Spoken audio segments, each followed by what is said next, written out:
This is UC Davis Thoracic Talk, where we demystify the patient experience and learn more about the care pathway for those undergoing surgery by our nationally renowned UC Davis General Thoracic Surgery team. In this episode, we discussed thoracic surgery quality initiatives, which include pain management after thoracic surgery. I am Dr. David Tom Cook, and I'm the chief of our UC Davis Division of General Thoracic Surgery. And I'm here with Dr. Lisa Brown. She is a member of our General Thoracic Surgery faculty and the Director of Research and Quality for our Division of General Thoracic Surgery. Dr. Brown, I think everyone has an idea of what research is, but what is quality improvement? And what do we do at UC Davis to ensure optimal quality for all of our patients? Yeah, I think Dr. Cook's a good question. I think everyone has ideas that come to mind when we think about research, but quality improvement, is similar. It's data-driven, and I think the word that oftentimes people forget to put in front of that is continuous quality improvement. And it's a process. It's an ongoing process whereby we look at our outcomes, we look at our own data, and we find where are the areas for improvement. And then based on those identified areas of improvement, we come up with a plan for how best to improve upon those areas. And then we follow our outcomes again and ensure that we actually made progress. And then the final piece that I think is sometimes easy to miss is sustainability. So once you've identified a problem, put an intervention in place to fix the problem and see your outcomes improve, you have to make sure that you can maintain that progress over time. And so here at UC Davis, within our general thoracic surgery division, we have a lot of different mechanisms by which we do continuous quality improvement.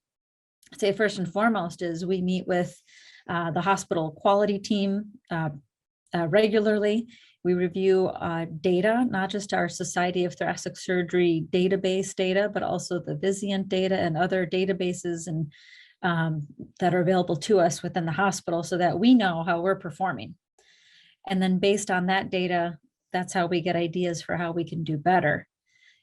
That's a key, that is one of the key conferences that we have. We also review every single case that we do here at UC Davis in the form of a weekly case review, where the surgeons, the physician's assistants, the entire thoracic surgery team reviews each case and identifies where the complications were, where the highlights were, and ideal cases where we could do better. And we're continuously using that information iteratively to do better in the future.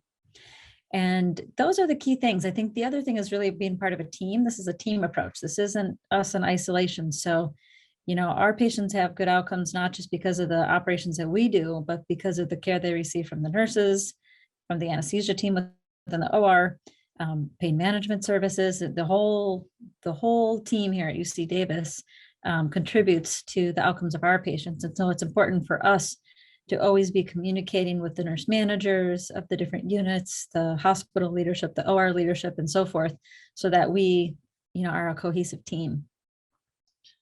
Dr. Brown, you mentioned the Thoracic Society of Thoracic Surgeons database, or otherwise known as the STS, General Thoracic Surgery Database. We have participated in this database for over 15 years, and it allows us to benchmark our patient results to our American Board of Thoracic Surgery certified and eligible participants, as well as national outcomes comparing to another national database called the Nationwide Inpatient Sample. As participants in the STS database, we receive a star rating for our lung surgery and esophageal cancer surgery outcomes. Our star rating is 2 stars, which is considered consistent with excellent outcomes for a thoracic surgery program. We also participate in public reporting, meaning some of our STS database patient outcomes, such as mortality rate after lung cancer surgery and length of stay in the hospital, is publicly reported and on an accessible website by anyone. We are one of the few thoracic programs in California that publicly reports our data.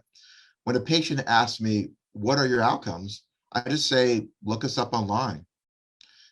And we're also of note, we are the first in the nation to be recognized as an American College of Surgeons, ACS, and the STS, General Thoracic Surgery Verification Program.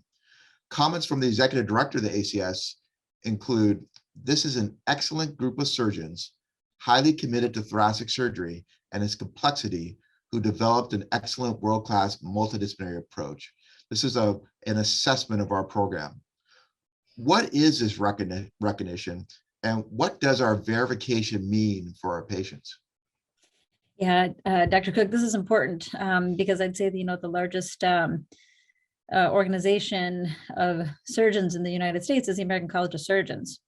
And it really encompasses a lot of our specialties, including general thoracic surgery. And the ACS has partnered with the Society of Thoracic Surgeons to create this general thoracic surgery verification program. And I was fortunate to be one of the founding committee members of that program. So we developed that program, and it's been really exciting to watch it evolve. What we did was we set standards for what it takes, what people, resources, infrastructure, what does it really take? What are the pieces of the puzzle that need to be in place to provide excellent, top-notch care to thoracic surgery patients? And those are the standards, and they're housed under a host of different categories, but there's a number of standards. And then basically to become verified, a program needs to meet all those standards. And it means that, to become the first in the nation to be recognized by this program, the American College of Surgeons and the STS, leadership of this program reviewed our program and went through it for over 2 days in great detail, and to see that we hit all those standards and we met them and exceeded a lot of them as well. So that's what it means. It means that we have been reviewed and assessed by well-recognized national societies who have an experience with quality programs and quality improvement. And we have been recognized as a general thoracic surgery verified program. So it's been quite an honor to have that distinction. And as that program is just getting off the ground, and to be one of the first, it was definitely advantage for our team here. One quality metric is pain after thoracic surgery. We try to optimize pain control for our patients after surgery by limiting narcotics, using special pain medicine interventions, such as something called liposomal bupivacaine, cryotherapy, and regional catheter blocks, which last longer, about the side effects of narcotics. We also use other non-narcotic interventions, collectively called multimodal analgesia. Much of your research is on patient-reported outcomes regarding pain after surgery. Tell us more about your research in this area. Yeah, Dr. Cook, I find this area fascinating because I'm primarily interested in healthcare delivery. How can we better deliver healthcare around the time of surgery such that we optimize patient outcomes? And when I say patient outcomes, I'm talking not only the morbidity and mortality that's commonplace when we review cases in thoracic surgery and actually all specialties of surgery, but also what's the patient's perspective? How do they think the operation went? Did it make their life better? Did we cause pain that is lingering and impacting their quality of life in ways that we wouldn't know about if we weren't measuring it?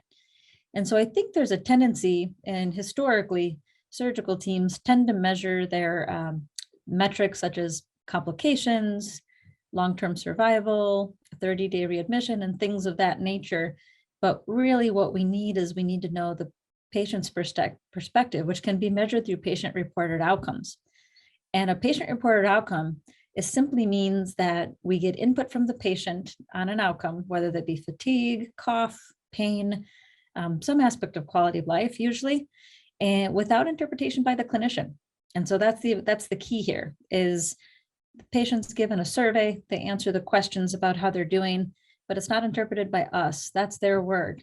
And we need to take that data and incorporate it into our longitudinal assessment of patients. And what's important about that is getting baseline assessments of how patients are doing, and then getting assessments after surgery at specific time points so that we know how well they're recovering.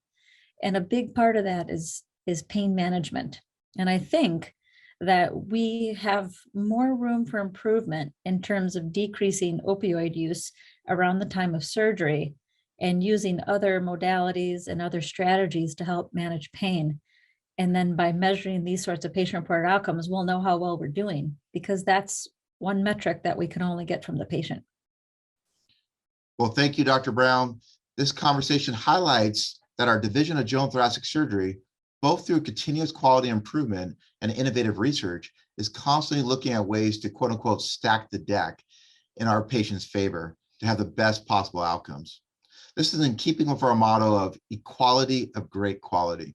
Thank you, Dr. Brown, and this is another episode of Thoracic Talk.